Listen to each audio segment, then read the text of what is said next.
মানুষের কাছে জিজ্ঞাসা করেন ওই বেহায়ার জাত যারা বিগত 2-3 দিনে 600 জায়গার উপরে আক্রমণ করেছে, তারা যে কত বড় বেহায়া, তারা যে কত বড় অত্যাচারী জালেম এই ইহুদিরা, এটা তো আর বলার অবকাশ রাখে না যে ওই সিরিয়ার মধ্যে তারা এমন ভাবে বম্বিং করতেছে একটা স্বাধীন দেশের মধ্যে, কারো কোনো কথা বলা শোনা অনুমতি এজাজত কিচ্ছু লাগে না।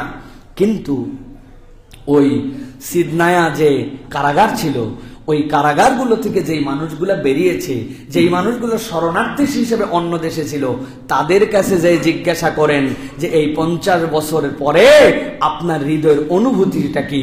বয়স 43 আর 23 বছর জেলে ছিল, বয়স 45, 32 বছর জেলে ছিল।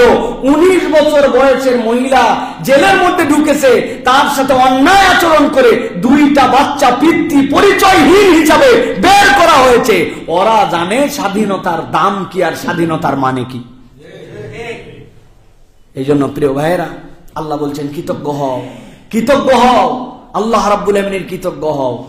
আল্লাহ বলতেছেন ওয়াইন কাফারতুম ইন্না আযাবি লাশাদীদ, যদি তুমি অকৃতজ্ঞ হও আল্লাহর ধরা বড় কঠিন। প্রিয় ভাইয়েরা, সুতরাং আমরা বিরাট স্বাধীনতা পেয়ে গেছি, এখন আমরা যা ইচ্ছা তাই করতে পারি, এরকম মেন্টালিটি যেন নিয়েন না।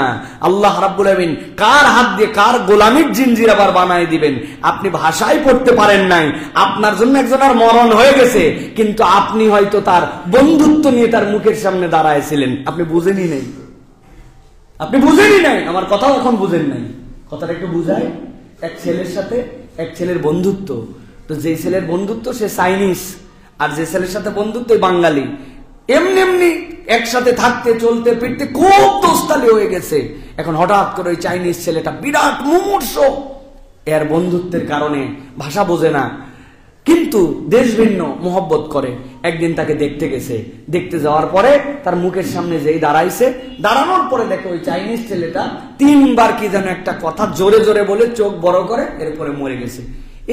এই ছেলের তো যেটা বাঙালি, ওর দিলটা একবারে পুড়ে গেছে। যা হারে মূল্য তো মূল্য, আমি যেদিন গেছি আমার সামনে জোরে জোরে 3টা কি জানি কথা বললো, ও আবার ওটা আত্মস্থ করে নিয়েছে, 3 শব্দে 3টা কথা বলছে, বলে ওই ছেলেটা মারা গেছে।